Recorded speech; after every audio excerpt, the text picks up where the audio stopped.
نحمده ونصلي على رسوله الكريم اما بعد فاعوذ بالله من الشيطان الرجيم بسم الله الرحمن الرحيم ان الذين يؤذون الله ورسوله لعنهم الله في الدنيا والآخرة وأعد لهم عذابا مهينا۔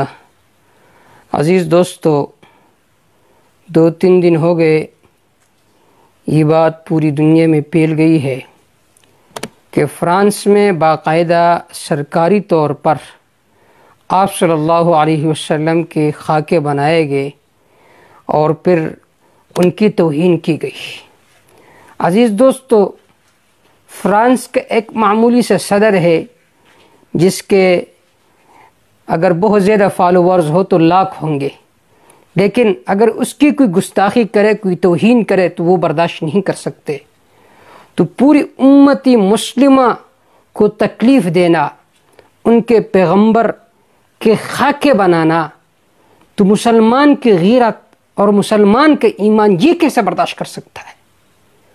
تو مسلمانوں پر لازم بنتا ہے کہ اس ملک کا بائیکاٹ کرے، سرکاری طور پر بھی سفارتی تعلقات کو ختم کرے فرانس کے ساتھ، اور نجی طور پر بھی فرانس کے جو مصنوعات ہے ان سے بائیکاٹ کیا جائے۔ قرآن مجید میں اللہ رب العزت کے ارشاد ہے، ان الذین یؤذون اللہ ورسولہ، یقیناً جو لوگ اللہ اور اس کے رسول کو تکلیف دیتے ہیں، لعنہم اللہ فی الدنیا والآخرہ، اللہ رب العزت کے ان پر پٹکار ہے، لعنت ہے، دنیا میں بھی آخرت میں بھی۔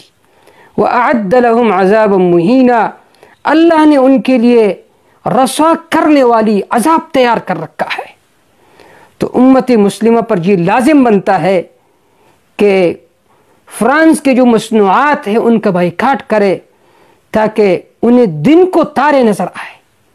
دیکھیے، اب تک آپ نے کسی مسلمان کے بارے میں نہیں سنا ہوگا کہ انہوں نے حضرت عیسیٰ علیہ السلام کی نعوذ باللہ توہین کی، حضرت موسیٰ علیہ السلام کی توہین کی۔